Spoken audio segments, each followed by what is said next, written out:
शुभ्रा नावाची एक मुलगी होती. आई वडिलांची ती लाडकी होती. तिला फळभाज्या अजिबात आवडत नसत. जेवणात फळभाजी केली की ती नाक मुरडायची, म्हणजे तिला ती भाजी आवडायची नाही. चेहऱ्यावर नापसंतीचे भाव आणायची.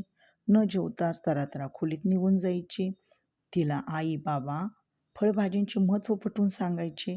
फळभाज्या खाल्ल्याने जीवनसत्व मिळतात, शरीराची वाढीसाठी त्या आवश्यक असतात, असे सगळे सांगून झाले होते. पण तरीही फळभाज्या खाण्याला शुभ्राचा कायमचा नकार असे. शुभ्राच्या घरासमोर भली मोठी रिकामी जागा होती. तिच्या बाबांनी त्या जागेत भाज्या लावण्याचा निर्णय घेतला, म्हणजेच काय केला, निश्चय केला. सुट्टीच्या दिवशी बाबांनी रिकामी जागा साफ केली. बाजारातून विविध भाज्यांच्या बिया आणल्या. अंतर सोडून सरळ रेषेत त्या मातीत लावल्या. बाबांच्या या सर्व कामाची शुभ्राची लुडबुड सुरू होती. बाबांच्या कृतीकडे ती बारकाईने पाहत होती. बिया लावून झाल्यावर बाबांनी त्याला रोज नियमितपणे पाणी घातले. 4 दिवसातच त्यांना अंकुर फुटले. फुटलेल्या अंकुरांचे शुभ्राला फार कौतुक वाटले. तिची उत्सुकता वाढली. त्यानंतर ती रोज त्या रोपांना पाणी घालू लागली.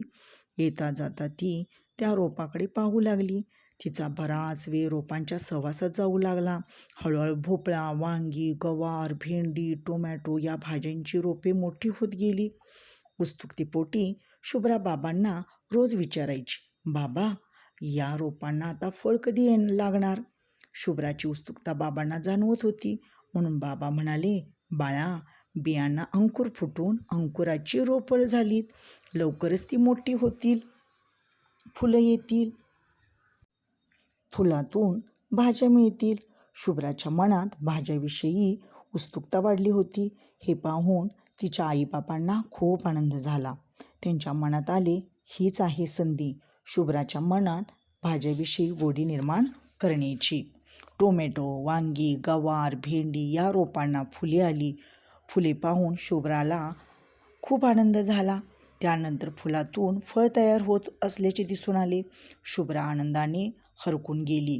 ती रोज त्या फळांना हात लावून पाहत होती. फळांच्या स्पर्शाने शुभ्राच्या चेहऱ्यावर एक प्रकारचे हास्य फुलत होते. फळभाज्यांच्या सहवासात शुभ्रा अधिक रमत होती. तिला या झाडांचा खूप लळा लागला होता, म्हणजेच झाडाविषयी गोडी लागली होती.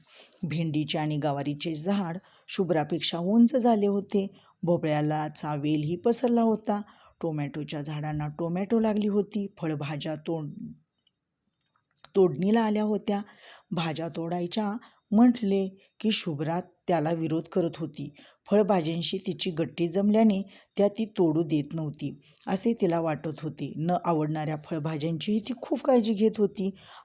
अखेर शुभ्राच्या बाबांनी तिला खुशीत घेतलं आणि म्हणाले, बाळा, या फळभाज्यांचा प्रवास तू पाहिला आहेस, किती आनंददायी आहे हा. फळभाज्या वेगानं कशासाठी वाढतात तुला माहीत आहे का?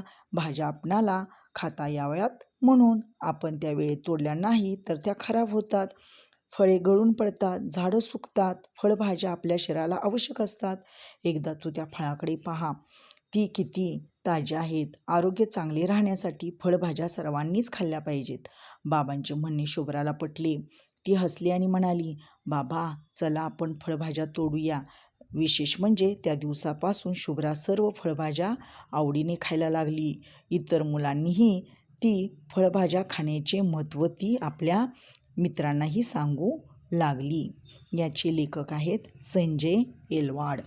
शुभ्राची परसबाग या पाठातून आपल्याला झाडे लावणे, त्याची काळजी घेणे, भाजीपाला व फुले यांची लागवड करणे आणि निसर्गावर प्रेम करणे हे शिकायला मिळाले. तसेच आपण सर्व फळभाज्या खाल्ल्या पाहिजेत. आपल्या घराभोवतीची जागा सुंदर आणि हिरवीगार ठेवावी. तसेच पर्यावरणाचे संवर्धन करावे. हा या पाठाचा सुंदर संदेश आहे. मुलांनो, आज आपण शुभ्राची परसबाग या पाठातून खूप सुंदर गोष्टी शिकलो. आता पुढच्या व्हिडिओमध्ये आणखीन एक नवीन आणि रंजक पाठ घेऊन भेटूया. तोपर्यंत अभ्यास करत राहा आणि शिकत राहा.